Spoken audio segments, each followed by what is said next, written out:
নমস্কার।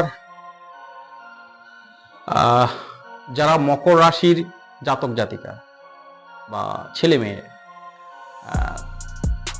তাদের এই বৈশিষ্ট্যগুলো মিলছে কিনা দেখুন তো।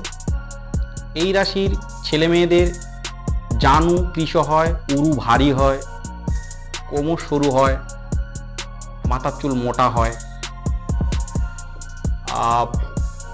এদের হাঁটুতে কিংবা বস্তি দেশে কোনো রকম চিহ্ন থাকা সম্ভব।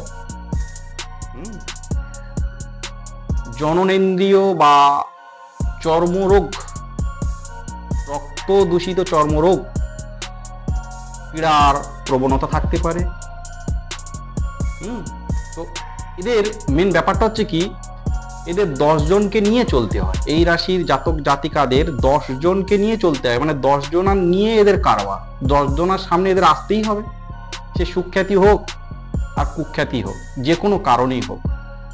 এদের প্ল্যানেটারি সিচুয়েশন মানে গ্রহ অবস্থান ঠিকঠাকভাবে থাকলে এরা সেলিব্রিটি বা একজন বিখ্যাত মানুষ হয়ে উঠতে পারে, যদি তার জন্মচাকে সেগুলো থাকে। জীবনে কোনো বড় পদ পেয়েও থাকে। জীবনে গুপ্ত 2-4 জন শত্রু বা প্রকাশ্য কোনো শত্রুও থাকতে পারে। প্রচণ্ড কম্পিটিশানের মধ্য দিয়ে কর্ম জীবন এগোতে হয়।